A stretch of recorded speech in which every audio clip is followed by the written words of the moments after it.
What I want to do today is give a little context about earthquakes and their relation to other natural disasters, tell a little bit about what happens, give some examples about what happens during earthquakes, think a little bit about the potential for earthquakes in our part of the world, as well as the history of past earthquakes in this area, and finally discuss a little bit about what we can do when earthquakes do happen.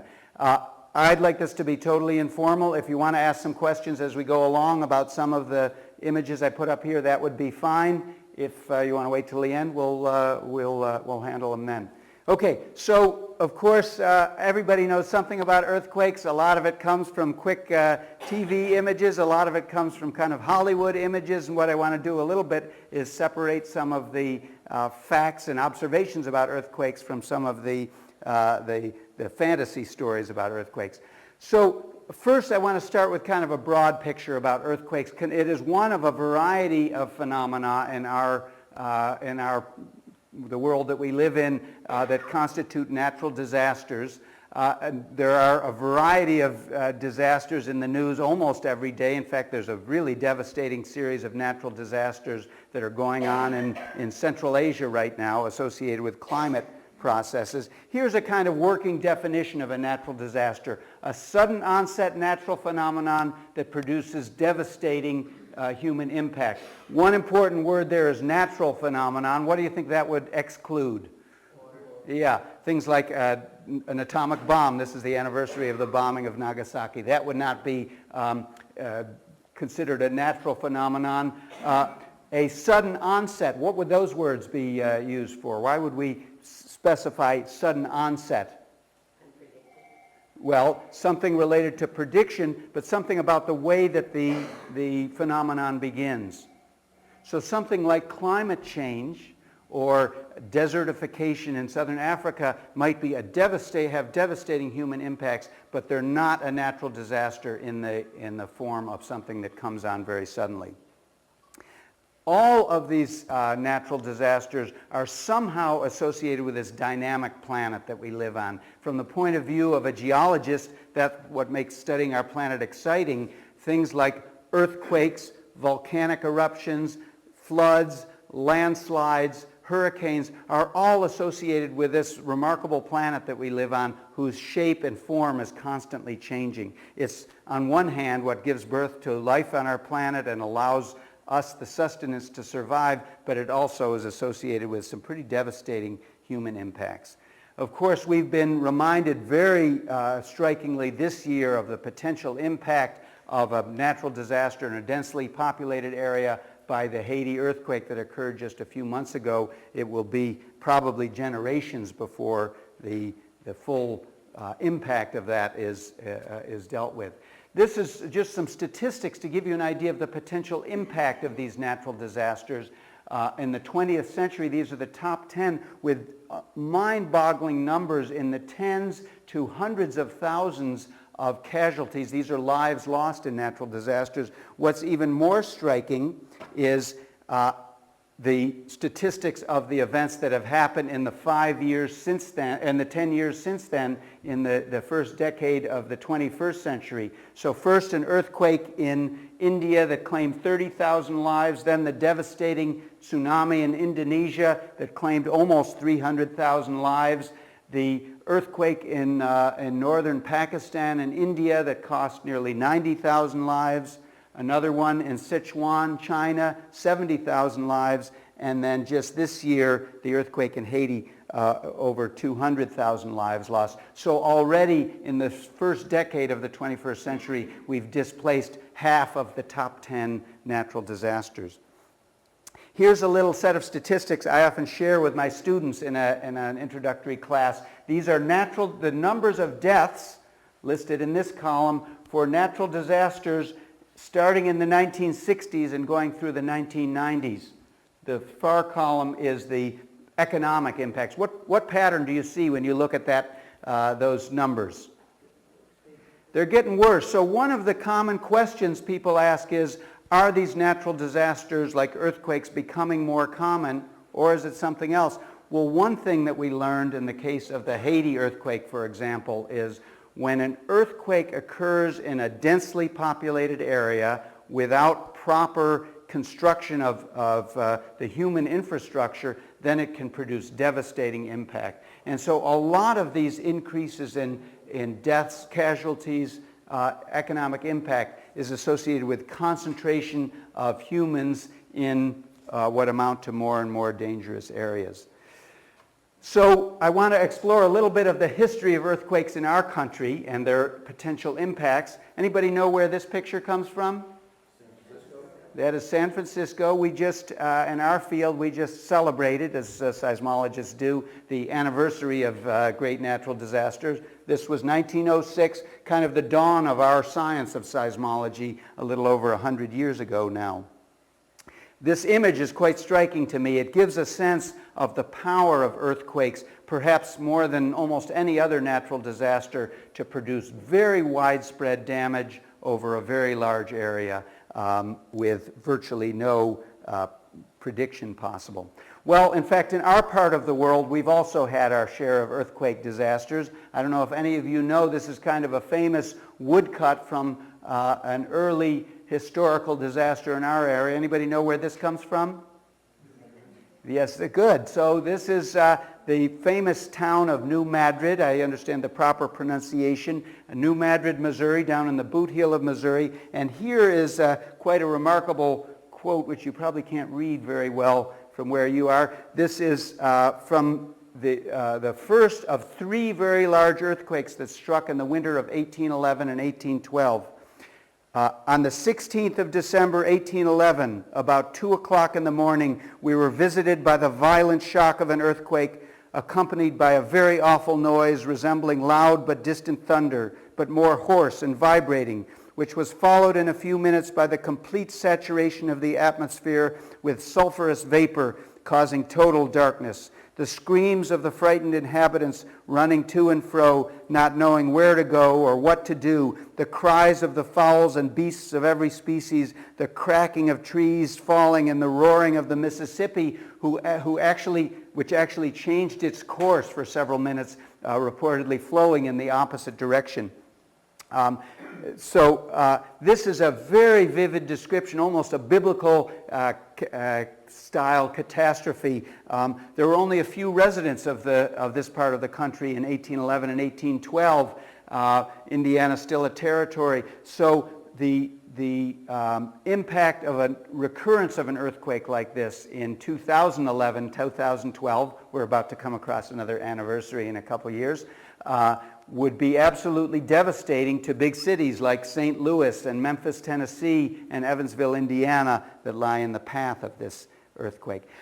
As I was preparing a little bit for this talk, I dug into a resource. I don't know if any of you history buffs have used this or whether you have access to it. At our university libraries, we now have an extraordinary electronic archive of early American newspapers going back to the 17th century. I think some of the earliest written materials, they're searchable by time, by date, by location, by key words, and I found very quickly some very remarkable descriptions of these earthquakes from early American newspapers. So here's a description: a gentleman who came passenger in the steamboat built in Pittsburgh, lately arrived here and informed that the earthquake, shocks of which were felt here a week or two since, has done great injury to the settlements on the Ohio and Mississippi. So this was a report from actually Lexington, Kentucky, a ways away where the damage was not so great, but gradually news was sifting in. This one is also, I won't go through all of the material, but this was a letter from a gentleman on a boat on his way to New Orleans, written to a friend in Lexington, and he says, the alarm was considerable and various opinions as to the cause were suggested, all found to be erroneous. But after the second shock, which occurred in 15 minutes after the first, it was unanimously admitted to be an earthquake. With the most awful feelings, we watched till morning in trembling anxiety. So great, very vivid descriptions of these earthquakes that in fact have helped us to pinpoint the location and the character of these earthquakes. So we now refer to these as the Great New Madrid earthquakes of 1811 and 1812. There were 3 monstrous earthquakes of over magnitude 7, over 2,000 aftershocks reported by a studious recorder in Louisville, Kentucky.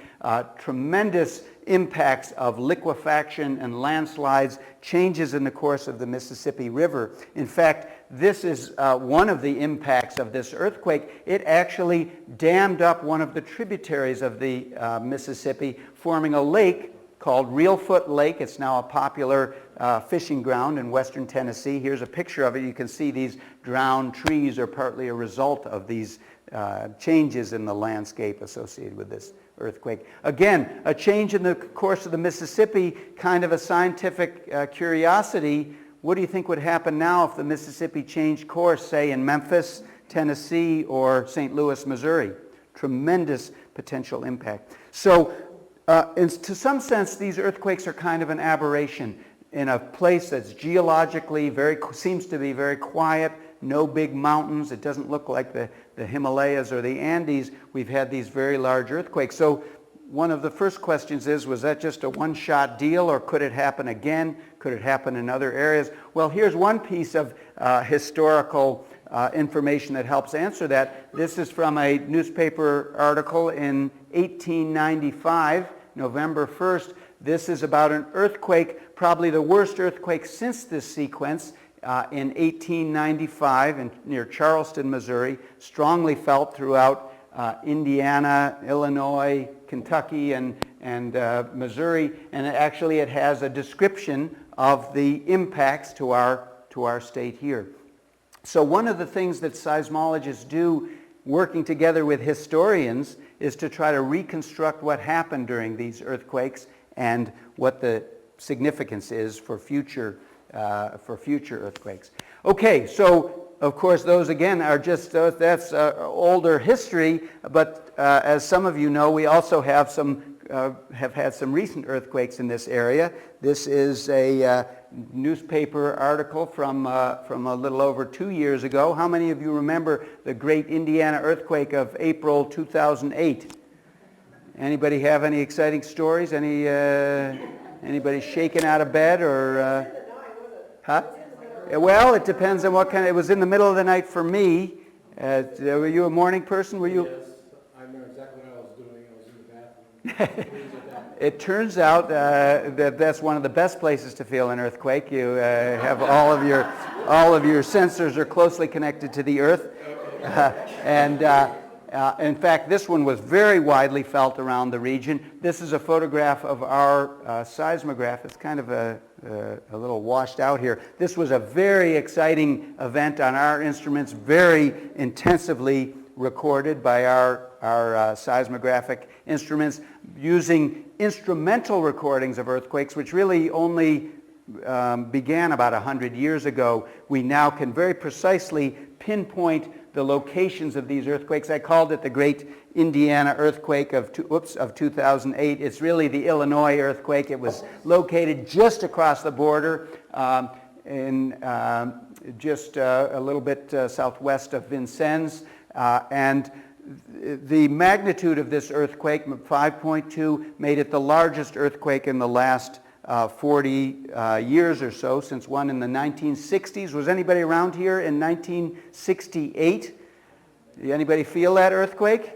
Yeah, so that one was very widely felt throughout the region. It actually did some significant damage in southern Illinois. Well, an earthquake of this size is capable of doing some significant damage, and this is an example of probably a not very well fastened kind of porch roof that fell off this house. There were a lot of cases of these older brick buildings. This is very common that unreinforced brick buildings tend to not do very well when they're subjected to shaking. They're very strong, subjected to vertical forces, but when they're shaken side to side, the mortar gives way, and so we often get a fracturing of chimneys and masonry material bricks falling out of the fronts of buildings. This is the famous post office in Bone Gap, Illinois. Does anybody know where Bone Gap is? So this is just across the border in Illinois. And you can see actually that there's a whole bunch of bricks by the front of the post office. It's kind of an interesting picture. If you happen to be standing there at the wrong time, that could cause a loss of life. Anybody remember what time it was when this earthquake happened? Yeah, it was about 5 in the morning, so that's probably a pretty good time for an earthquake like this to happen. Not many people out and about, and there were no deaths or major injuries. Ooh, this really is a little washed out. There is a very cool new application of the internet to understand earthquakes in our part of mostly in the U.S. Now it's being translated abroad. It's called the Community Internet Intensity Map. And I don't know if any of you have done this before, but the next time you feel an earthquake, you go to a site at the U.S. Geological Survey called Did You Feel It? You fill out a little questionnaire where you were. It's done actually by zip code. So these funny little polygons, they're actually zip codes in Indiana and Illinois. You basically explain what happened. Did things fall off the shelves? Did the water slosh out of the toilet while you were sitting on it? Did it wake you up? And there's essentially a 12-point scale from barely felt at all to complete devastation, and it calculates how much shaking there was in given areas. And what it does is it very quickly produces kind of a bullseye map. And in fact, really, this looks just beautiful on my display. This is a graph of the number of respondents. In this case, there were nearly 40,000 respondents within the first 24 hours. So this is really making use of the data mining capacity of the internet to gather information quite quickly. This is what we do. Is that mine? So this is what historians do quite painstakingly to go through old records from earthquakes like the New Madrid earthquakes. Now we can do it quite quickly through the internet. Well, in fact, that earthquake was only one of a number of earthquakes. We mentioned the 1968 earthquake. There was another one in 2002, just after I moved here in 1987. Anybody remember that one? Widely felt throughout the Midwest. So in our area of the country, we have repeating earthquakes about that size, moderate size, magnitude 5 or so, that extend all through this area of southwestern Indiana, southern Illinois, western Kentucky. This has been termed the so-called Wabash Valley seismic zone, after the Wabash River Valley where most of these earthquakes have occurred. Okay, I'll come back to why these earthquakes are happening here, but maybe start with some basic ideas about why earthquakes happen in general. And what happens during earthquakes. So the first idea, the most basic idea about earthquakes, really emerged after the 1906 earthquake, when geologists saw this enormous shift in the ground surface, referred to as a geological fault. The most famous one, of course, is the San Andreas Fault, at least in our country, which separates two giant blocks of the Earth's crust, the North American plate on one side, the Pacific plate on the other side. And so this is an aerial photograph of the San Andreas Fault. It almost looks like somebody took a knife and cut it through the ground, and it's because the Earth on both sides is moving past one another. This is a kind of graphic image. This is what often is seen in the aftermath of a large earthquake, that it actually ruptures the ground surface. So you can imagine the farmer had just plowed his or her field there, and then an earthquake happens. How much do you think the ground shifted there? 9 inches.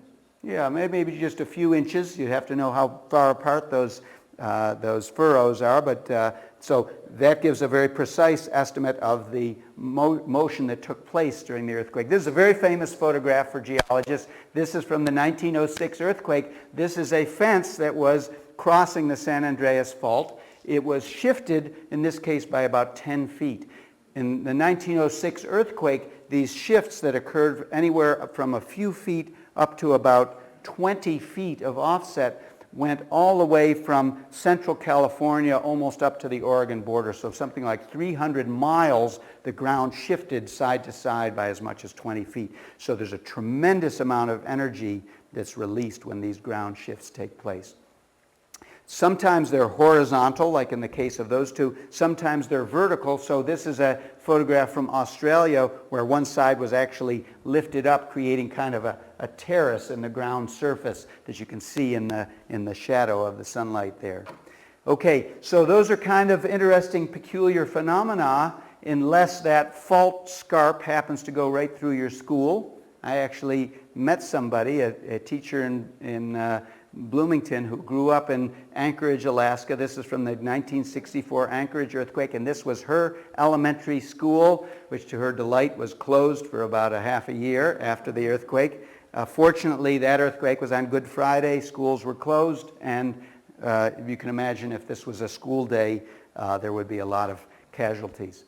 A lot of the damage associated with earthquakes is associated not with the earthquake shaking itself, but with secondary effects that are triggered by the earthquake. So this is also from that Anchorage earthquake. This is a landslide where houses that were built on unstable ground slid downhill, and obviously total destruction of the houses as a result of landslides. We're seeing a lot of that now with this flooding in India and Pakistan, that landslides can be triggered by a number of different natural phenomena. In this case, it's the ground shaking that triggers the landslide. Here's another very peculiar phenomenon. These are referred to as mud volcanoes. They're frequently observed, especially in earthquakes in this part of the country. After the New Madrid earthquakes, there were thousands of these kind of geysers of mud coming out of the ground. So this is a small one. This is actually a penknife that gives you an idea of the scale of this thing. So this is just a few feet across. So not a big deal unless your city happens to be built on top of the soil that has liquefied, essentially turned into quicksand. So this is a photograph from the 1906 earthquake where the ground simply gave way underneath this portion of the street. Or this one in Japan where the buildings actually withstood the earthquake, but they just tipped over because the ground was not strong enough to kind of hold them up anymore. Liquefaction can often be combined with other effects, landslides, to completely damage our transportation system. So in our country, we rely on the transportation system to bring in help quickly. How would you feel about driving your car along this road after an earthquake had done some damage?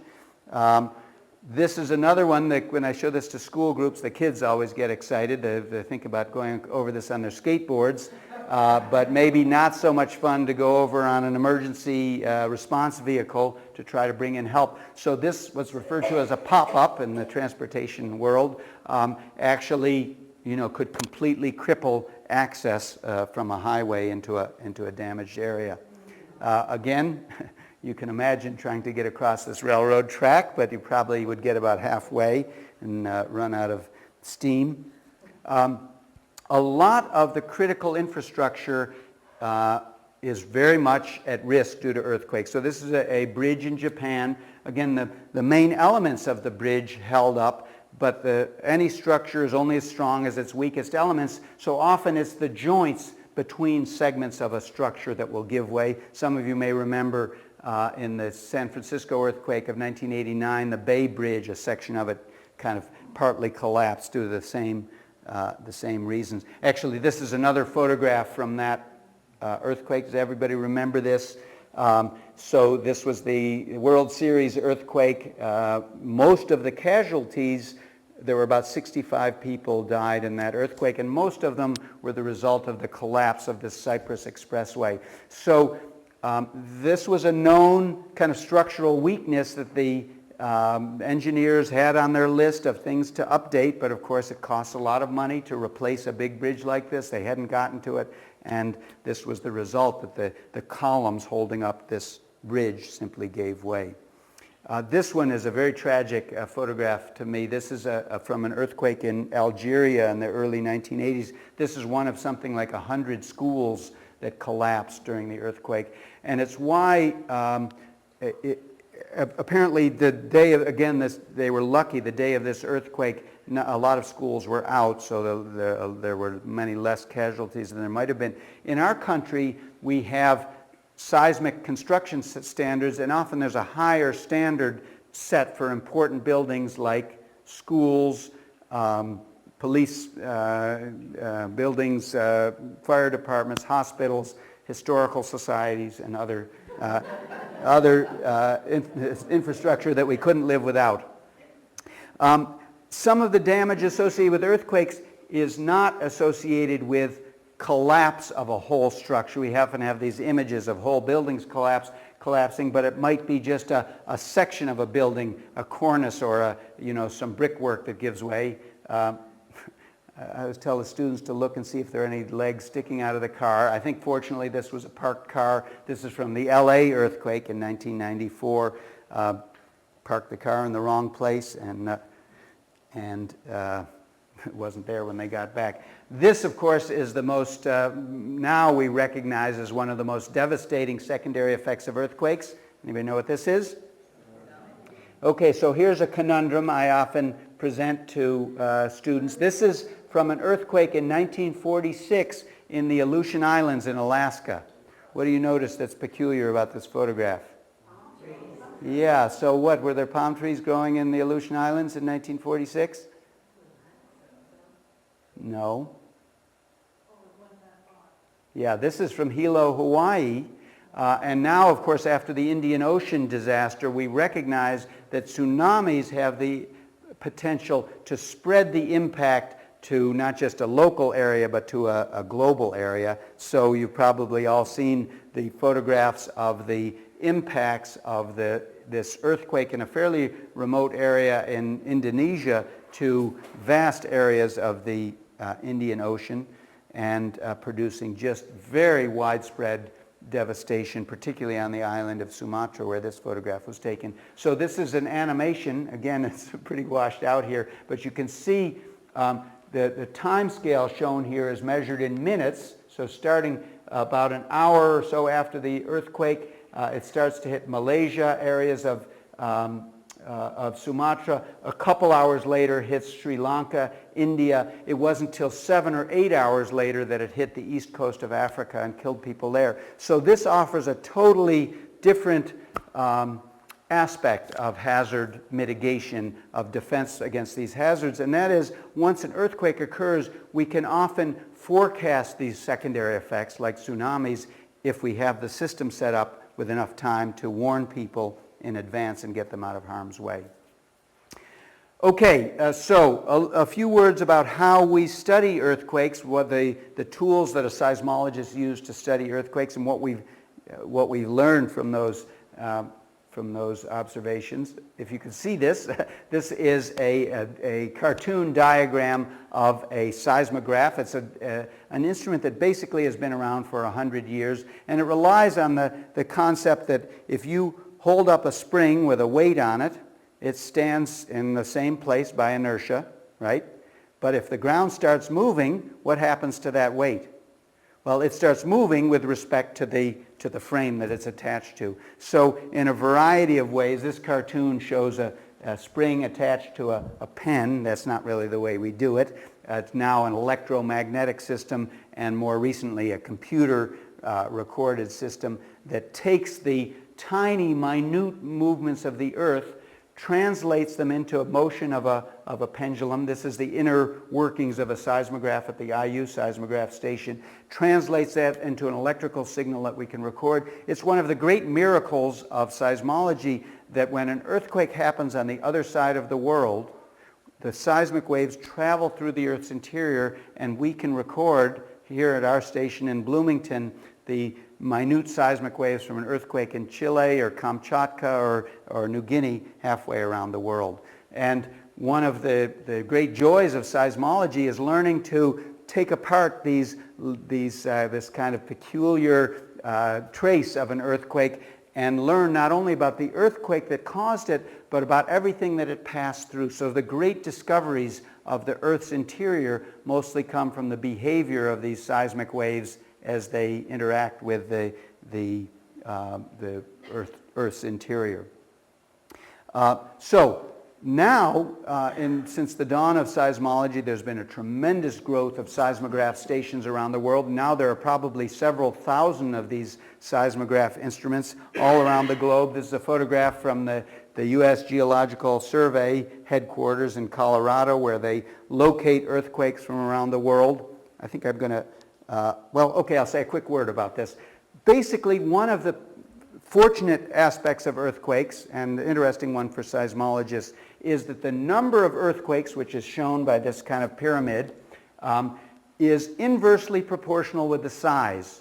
So fortunately, earthquakes like the gigantic one that struck the Indian Ocean happen only once every decade or even several decades.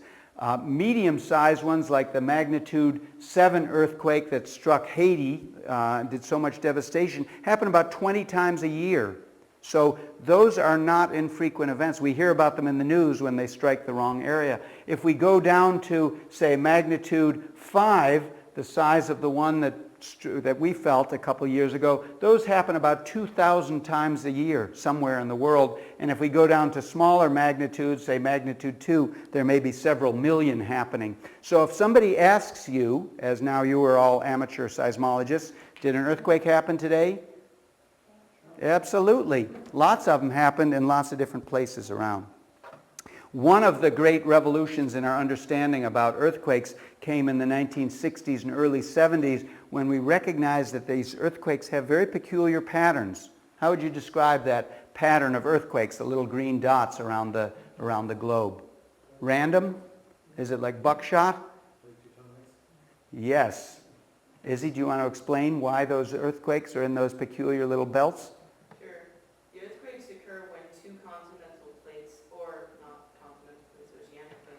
Collide with each other. Sometimes it's subduction, sometimes they collide and form mountains, but basically the currents of magma underneath the Earth's surface cause the plates to move around the Earth's core and collide with one another, and that causes earthquakes. Very good. I put you on the spot. This is one of my my only successful students.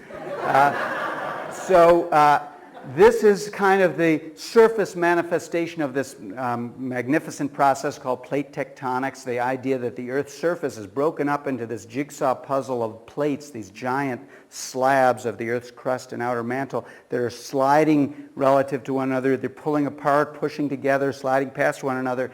And now suddenly we understand that these belts of earthquakes are associated with the boundaries of these plates. So the North American plate that we sit on is bounded on the east by this big mountain range in the middle of the Atlantic Ocean, the Mid-Atlantic Ridge, and on the west by the San Andreas Fault that marks the edge with the Pacific plate. Well, here we are in the middle of the continent, and lo and behold, there's some little green dots there. What do you think those are? Well, those are the New Madrid and the Wabash Valley earthquakes. These are so-called intraplate earthquakes. Oh, that looks terrible. And there are lots of them. They are not just out in California and Nevada and places like Alaska, but there are lots of earthquakes in the Mississippi Valley, in the Appalachians, up in New England. They've had some very large earthquakes in the Boston area, New York City area. So earthquake hazards are not just a kind of West Coast problem. And in fact, we have this kind of remarkable history in our part of the country. This is the so-called New Madrid zone that's associated with an ancient rift where the continent was being pulled apart. But this area is what's so interesting, this broad zone, this kind of halo around New Madrid that extends right up to Lawrence County and that is kind of licking at our heels up here. And so one of the questions is why these earthquakes are happening just here. We're still really trying to understand it. It's one of the great enigmas. But one thing that we're starting to recognize is, like in California, there are lots of faults, these fractures in the Earth's crust that exist in our part of the world. And in fact, we can actually recognize that many of these faults are very ancient structures, ones that go back hundreds of millions of years to when the continent was being pulled apart. And now they're kind of buried by some of this younger rock that we can see at the Earth's surface around here. But underneath that is a very complicated, very fractured crust. And it's those fractures that appear to be getting reactivated. It's like a crack in an old piece of furniture, and if you push on it, you make it fracture along those old cracks. So for us, one of the kind of the million-dollar question, if you're worried about earthquake hazards in places like Bedford or Bloomington, is, okay, we've had some earthquakes here. Are those magnitude 5 earthquakes down in the Illinois area? Is that the worst that's going to happen? Because if so, we don't have much to worry about. And it turns out, from a kind of peculiar part of our science, we've discovered that that's not the worst that could happen, that there have been much worse earthquakes in our geologic past, and it comes from a field called paleoseismology. Who knows what that means? Paleo? Old, ancient earthquakes. So we study prehistoric earthquakes using tools from archaeology and surficial geology, and this is one of the primary observations that's led to our conclusion. This is what happens when one of these sand volcanoes or mud volcanoes occurs, except this is an ancient one that is recorded in the Earth's layer. So this is by a riverbank by the Wabash River. This was probably the surface of the Earth at the time this mud volcano, the ground shook, the mud came up through the Earth and covered the surface of the Earth in one of these kind of umbrellas, and then later sediment accumulated on top of it. So by studying these ancient mud volcanoes, these old so-called sand blows, we can detect the age and the distribution of these ancient earthquakes. To make a long story short, there have been earthquakes kind of like the New Madrid earthquakes, not just down there in the Mississippi Valley, but up here in southern Indiana, southern Illinois, probably about 7 or 8 of them in the last 20,000 years. So it's not like every day they're happening, but they do happen, and there's a potential for future earthquakes in our area. Let's skip that, and maybe the last thing I want to say a couple words about is a very exciting project that enables us to detect and monitor earthquakes in our state. Indiana, I've always said, is one of the most seismically underserved areas of the country. It's underserved in other ways, perhaps, but there's been a lot of attention paid to the New Madrid zone, so they've got lots of seismologists and seismographs all around this area. Indiana, a little bit on the fringe, has not been monitored as well. So starting about 10 years ago, we decided on a kind of clever compromise. We wanted to have a seismograph network, but we also wanted to do some education outreach. And so we started a program in collaboration with schools around the area to install research quality seismographs in schools all around Indiana and a few in the neighboring states. And one of them, you can't read that very well, is called PPBNL. The PP is for our program called the PEP Earthquake Science Program. It started at Princeton, that's where the P comes from.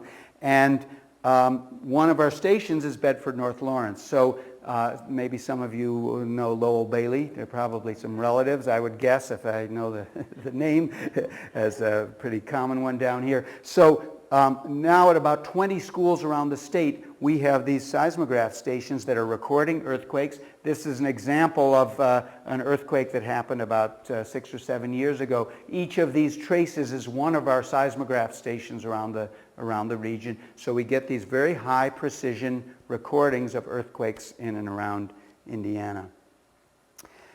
So finally, where does that lead us in terms of so we have now some quite precise information about earthquakes in the area. What can we do to think about protecting ourselves in the future? Well, one way to look at it is, what is the future hazard of earthquakes? So this is a kind of map that represents the probability. So the colors, the brighter colors, represent the areas with the highest risk for future earthquakes. So not surprisingly, areas around California, Oregon, and Washington have a lot of risk. Generally, the western U.S. has a lot of risk. What about our area of the country? There's a kind of bullseye surrounding that New Madrid earthquake zone because, in fact, let me zoom in a little bit. So there's, you can't tell where we are. This is the Mississippi Valley. Indiana is right about here. And in fact, Can you see that one a little better? This is a projection of what might happen in a future New Madrid earthquake. And so, again, the brighter colors represent the areas with the strongest shaking, and this so-called intensity 8 is enough shaking to severely damage old structures, ones that maybe were built without any seismic design criteria, shake down chimneys and towers and do some fairly significant damage. Newer, well-built structures can withstand that kind of shaking. But what this tells us is that a very broad area extending all from Evansville up towards the center of the state could be subject to fairly significant shaking. One other thing that is also pretty terribly washed out here that is important for us is the areas with thick, unconsolidated sediment are at very high risk for very strong shaking and for this process called liquefaction. So Bedford, is there very thick sediment here on thick soils? I don't think so. That's why they quarry all this rock here. So Bedford and Bloomington are in very good shape because we're mostly built on bedrock and the shaking doesn't tend to be as strong. Down in Evansville, on the other hand, the soils are very thick. It's also much closer to this New Madrid zone, so probably the city that's at greatest risk in our state is Evansville, with it gradually decreasing as you come up in our area. So if you're looking for something to lose sleep over, to worry about late at night, I would not put earthquakes at the top of your list. On the other hand, there is some stuff that we can do as individuals and as a community to minimize the hazard. Of course, I put this one at the top. We need to, as a society, invest in brilliant scientists like myself, learning more and more about what causes past earthquakes and what will cause future earthquakes. We need to investigate how to build our buildings stronger and more resistant to earthquakes. And especially in older communities like ours, look at our older buildings and see how to retrofit them, how to build them to current standards. And then there's a whole series of kind of community planning things. How do we plan our communities? How do we educate our population, our students, in order to know more about what to do to prepare for earthquakes, what to do when an earthquake happens, and how to respond after it happens. I brought in some brochures that were put together by the Indiana Geological Survey and the Department of Homeland Security, the State Emergency Management Agency, that have some actually quite practical information about what to do before an earthquake happens, how to take a look around your home and look for hazards, what to do during an earthquake and what to do after. So I hope everybody will grab one of these or a few for your friends and give a little thought to what you can do to minimize the risk that you might be in. So if you have some giant, heavy object that's on the top shelf at home and the shelf itself is not attached, you might scratch your head and say, what would happen to that if the ground started shaking, and see what you can do to minimize that hazard. So that's a little bit of a big, broad survey about earthquakes in our part of the country. If you have some questions, I'd be glad to stay around and talk about it a little more. I have a question. Sure. What about the Mount Carmel fault that goes through Lawrence County? So Mount Carmel fault is one of my favorite faults. We often take students out to see the Mount Carmel fault. You know, there's an important distinction. There are faults almost everywhere. Unfortunately, for geologists, in our part of the country, most of the faults are buried deep in the so-called basement rock that's underneath the sedimentary rock. The Mount Carmel fault is one of the largest faults in the state of Indiana. But we have to make a distinction between ancient faults that are no longer active, so maybe you might consider them to be healed faults, and ones that have the potential for generating future earthquakes. And that's a very difficult judgment to make. As of now, we don't have any evidence that has been active in recent geologic time. At the same time, it is worth investigating some more to see if we can assure ourselves that it is completely healed. For example, there's a series of faults down in the Wabash River Valley, the Wabash Valley fault system, that now we have some evidence that they might have been reactivated in recent times. So So there are faults, and there are faults, and there are faults, and it's important to know whether it's a currently active one or not. Where is that? The Mount Carmel fault extends, in fact, do I have a map here that shows that? The Mount Carmel fault extends in a north-south direction. It's actually, it's near from Washington, Indiana, I believe, up through Lawrence and Monroe County. It extends close to maybe 60 or 70 miles, and it's got a fairly large offset of about 100 feet, and it was probably formed at the time the Appalachians were forming, so maybe 280, 300 million years ago, or perhaps even older than that, and has not shown much activity since then. Is that the one that's viewable east of 446 at Hamburger? Yes. There's actually a pair of faults. There's the Mount Carmel fault is actually a little bit hard to see. It's kind of hidden in the brush. You got to do some kind of careful investigation. There is a neighboring fault called the Heltonville fault that forms kind of a bracket on one side of the fault. So the Mount Carmel fault, the bigger one, is on one side, and the Heltonville fault is on the other side. And there are many smaller faults around 446. We often take students down to see some of those. So if you see groups of students pawing along the road outcrops there, it's not because we're looking for gold. It's because there are some interesting faults down there. Yeah. A long time ago, we were told the Grand Canyon was formed by the Colorado River only. Isn't it true now mostly that's done by earthquakes? And some of the Colorado River kicking in? So that's actually a complicated question. It's definitely true that the Colorado River, the Grand Canyon, is the result of a river that is down-cutting through sedimentary rock. And I often say, in fact, it's not much different from us, the Grand Canyon in southern Indiana. It's just that that area has been uplifted by about a mile over the past several tens of millions of years, and the water, the Colorado River, has kind of kept pace with it as the ground has been uplifted. Now, we now recognize that process of uplift is not simply a gradual uplift, but probably happens sporadically through earthquakes occurring along faults there. And there's also been a very interesting history of young volcanic activity there. So the Grand Canyon actually has been dammed by lava flows that have cut across the Colorado River and have created lakes where the Colorado River is now. Yeah. Yes. Going back to prehistoric times, Okay.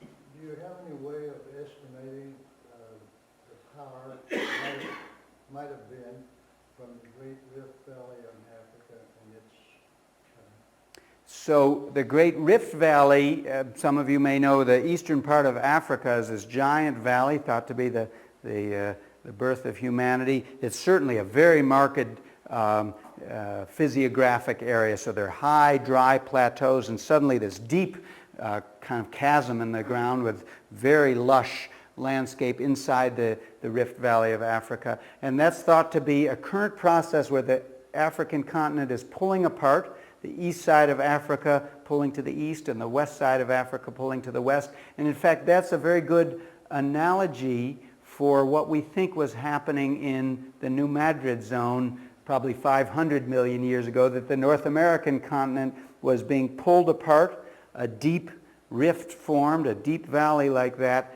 and for some reason it never made it into a full-fledged ocean where the two continents really get pulled apart. In fact, the same thing might happen in Africa, where this rift starts and then for some reason just gives up and then is left there as a kind of scar in the Earth's crust. So that's what we geologists always do, is we look, if we're trying to understand the past, we look to a present-day example that might illuminate how that process was working in the past.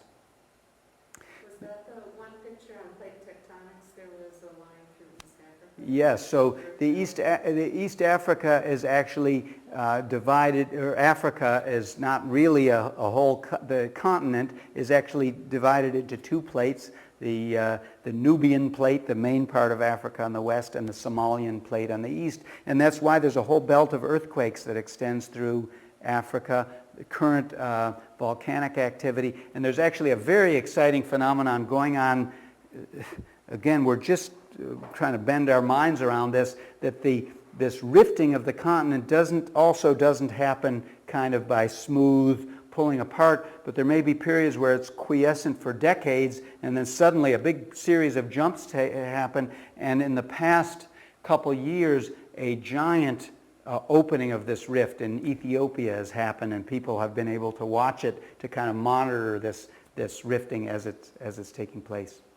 Yeah. Could we ask you, where'd you go to college and stuff to learn? Did you go to IU? Or I did not go to IU, so I'd like to claim that I'm a Hoosier, but I moved here about 25 years ago, and a newspaper reporter once told me that unless you're born here, you can't really call yourself a Hoosier, but he said if you commit a really bad crime or get run over in a terrible accident, we'll refer to you as a former Hoosier. So I went to school in Connecticut at Wesleyan University, which is a small kind of liberal arts school, and I studied my seismology at Cornell University in upstate New York, near where I grew up in Rochester, where I lived in my childhood. And then I came here in 1986, anticipating the earthquake in 1987, and I've been at IU in the Department of Geology since then. Yes. So in my field, seismology, mostly it's people doing advanced graduate work. Actually, the biggest employer of seismologists is not universities or the government. Who do you think employs most of the world's seismologists? Nope. Oil companies. So most of the expertise or related expertise in our field is used not for studying earth shaking, but it's used for studying the characteristics of the Earth's crust that enables us to explore for oil. So if you're following what was going on in the Gulf of Mexico, a lot of that was seismologists studying where the oil was coming from, how deep they had to drill, and a lot of the technologies have been used for exploring for natural resources. Yeah. We had an insurance salesman in here this week. You have earthquake insurance. In your opinion, I like to look at the bottom line. In your opinion, are we paying for something that... Well, I'm glad you asked that, because I have some insurance policies here on the back of this form. So that's a question I get asked often. I will say that I have earthquake insurance. There's some funny things about earthquake insurance. One is it's not included in regular policies ordinarily, so you either have to get a special rider. In my case, when I got my homeowner's insurance, there was some kind of a comprehensive rider that included a bunch of things that weren't normally covered, certain kinds of weather damage. So for example, if a limb falls on your house, it may or may not be covered. So they were put into a package. It didn't cost that much more. What I learned about earthquake insurance, though, if you read the fine print, is the deductible. Guess what the deductible is for most earthquake insurance policies? $10,000. It's typically 15% of the value of your house. So if you depends on the value of your house, if you have a $200,000 house, you have to have $30,000 of damage before you start to collect. Maybe that's not a bad thing. It just means it's insurance against the worst case scenario, that you have some resources to rebuild. So I always turn it back to the person to think about what kinds of risks you're willing to put up with. Of course, most of us have fire insurance, because even though we think our house isn't going to burn down, we think we sleep a little better with it. So check into how much do you know how much it costs here? I've got another interesting story. You might have to correct me, historians, if I've got this wrong. How many of you remember 1991, the name Iben Browning? Okay, Iben Browning was a climatologist who claimed that he could predict future earthquakes around the country, and he predicted that there was going to be a major earthquake in the New Madrid earthquake zone on December 3rd, 1991, and people got very scared. And several of the counties around here, who's the head historian here? Okay, I want you to check whether Lawrence County was one of them, but several counties actually purchased earthquake insurance for 1 month, probably at a very high premium, for the period around this predicted earthquake. I know it wasn't Monroe County, it might have been Lawrence County, so can you find that out for me? Okay, so actually it's an interesting question. Earthquake insurance is a way for society to kind of spread the damage. It spreads the economic damage across a broader group and helps to rebuild. For individuals, though, it's a question of, you know, the cost and benefit. So, got to decide that for yourself. Yeah. Tell me when we're out of time. And We can take one more question. I see one. okay. Now Haiti got hit bad, and could they get hit again real bad soon? Absolutely. And in fact, one thing that we've discovered about earthquakes is that they speak to one another, that after one earthquake happens, it may tell a neighboring section of a fault that there's more stress on that part of the fault and it's time for you to have your next earthquake. And in fact, there's some concern. Haiti, scientists had recognized that the city of Port-au-Prince was close to a very major fault and that it hadn't ruptured since the 1750s, I believe it was. And in fact, when it occurred then, there were several earthquakes, very large earthquakes, within a few years of one another. So there's concern that when an earthquake like that happens, it doesn't necessarily wipe out all of the stresses that have built up, but they may actually increase on a neighboring section of the fault. So that's actually a significant concern. You like Indiana? I do like Indiana. It is. I tell you, before I moved here, I thought, oh my gosh, this is the deepest, darkest Midwest, and here I am, a guy from the Northeast, but I've fallen in love with southern Indiana. The geology here is quite fascinating. The landscape, I had no idea how beautiful this area was, and I also had no idea how interesting it was seismologically. So there's been a tremendous amount for me to study, and really a wonderful community of colleagues and friends in Bloomington, and I just have loved getting connected with this part of the world.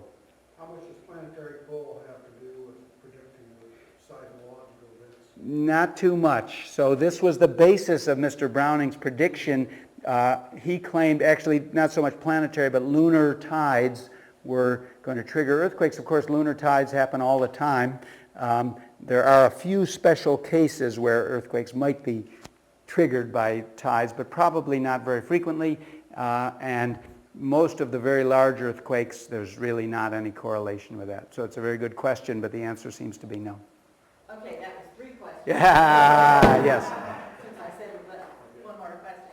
So anyway, everybody, this was terrific. Thank you so much. Thank you. Okay, so glad to be part of it.